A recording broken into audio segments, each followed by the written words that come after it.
Hello everyone. I am back after a long pause, so I must compensate with some explosive chess. In this video, I would analyze a game known as the Great Smothered Checkmate. This game was played in Paris between the great Paul Morphy and Mr. Schrufer in 1959. Morphy was white and he started with his favorite e4. Black played e5.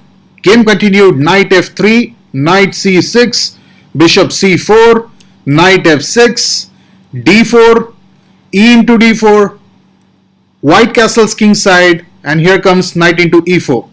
This is a standard Italian position with white opting for Anderson attack. It seems that white is 2 pawns down, but this material loss is temporary and developmentally white is way ahead. White continues this game by playing rook e1, pinning this knight over here. Black plays d5, which not only protects this knight but also attacks the bishop out here. Morphy replies by capturing this pawn and plays bishop into d5. This currently looks to be a sacrifice, but it's not a sacrifice. We will see as the game proceeds. Black replies by capturing this bishop over here. White plays knight c3. Now this is kind of very interesting position. You have got your knight pinned out here, which is being attacked by white knight and white rook. Now this white knight can be captured by the pawn, but it cannot be really captured, because you have got your queen over here which is kind of hanging. So this queen must move and the queen goes to h5, and now white plays knight into e4, recovering the lost piece. Black plays bishop e6 because this could have come with a discovered check, losing the queen. Now in this situation, white can easily recover the lost material entirely by capturing this pawn on d4. But remember, this is Paul Morphy and he does not like just capturing the pieces, he loves attacking chess.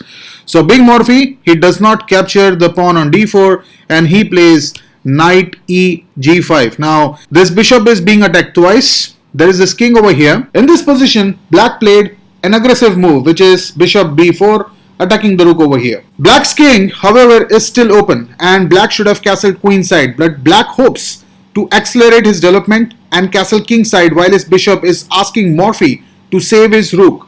But Morphy is an attacking player and for him rook is just another piece of chess which can be just sacrificed. So in this position, Morphy sacrificed his rook and played rook into e6 check.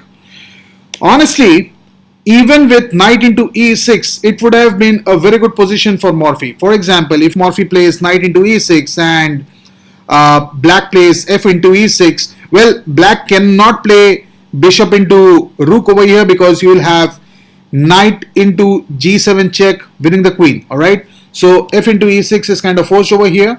Rook into e6 check, king f8, queen e2, lining up the queen and the rook on the same file. Bishop d6, trying to build up some pressure at this h2 pawn.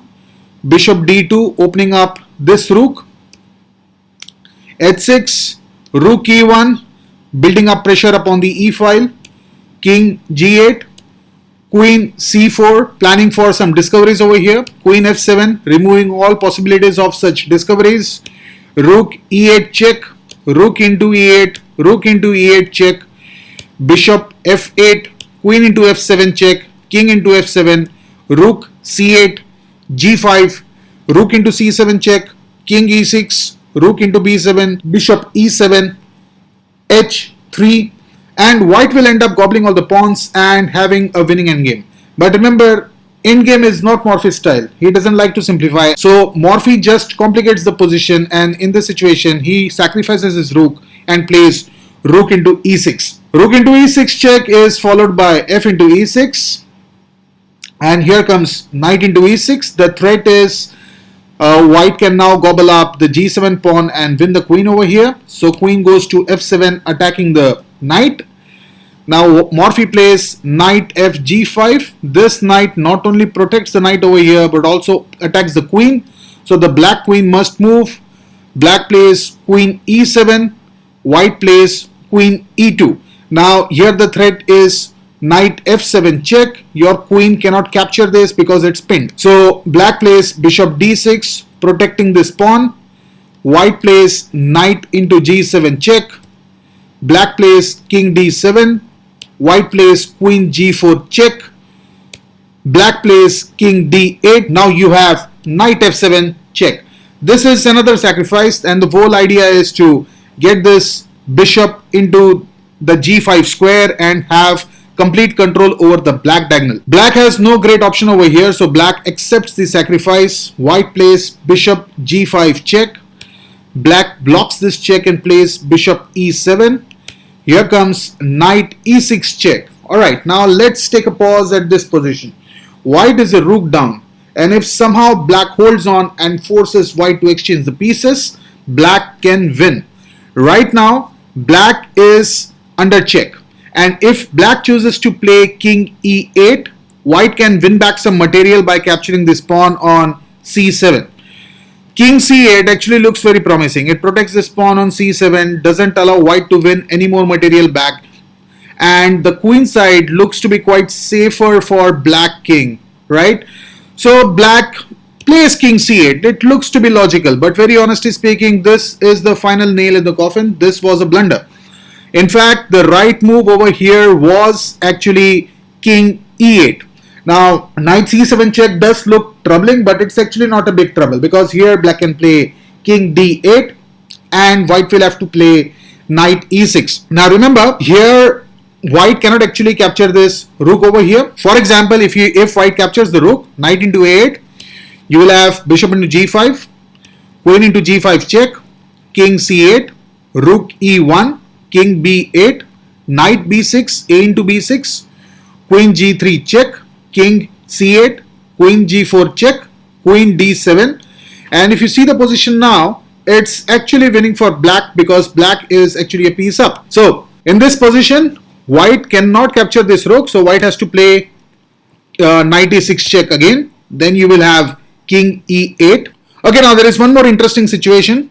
You cannot really play king c8 here. You have to play king e8. For example, if you try to play king c8, the game is completely over for black, because here comes knight into d4 check. King has to come to c7. Now you have got bishop f4 check. You don't have much of great squares out here, so black has to play king b6.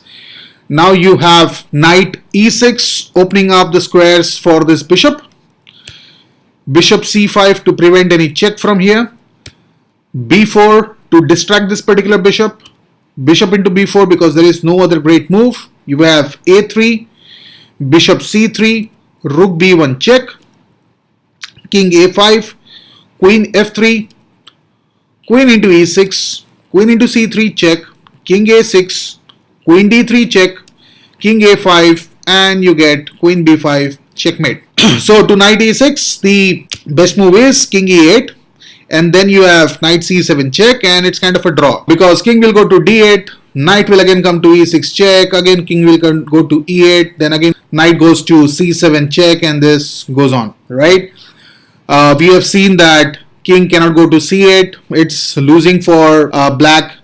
White cannot capture the rook because then it's losing for white. Only one option what we have not considered is what happens when goes to f8. You will have actually bishop h6 check, queen g7, and queen into g7 checkmate. So in this position, knight e6 check, the best move was to play king e8. But in the game, black played king c8, and we now know it's a blunder because what happened was knight c5 check.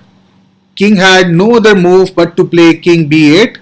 King d8 would have seen queen d7 checkmate. Again knight comes to d7 check. No other move. Black plays king c8. You have now knight b6 check. You cannot play king d8. King goes to b8. You get queen c8 check. Cannot be captured by king. The only move left is rook into c8. And now you have knight d7 checkmate. I think this is a beautiful smothered mate, and this game is aptly called as the great smothered checkmate game. Hope you like this video. Thank you.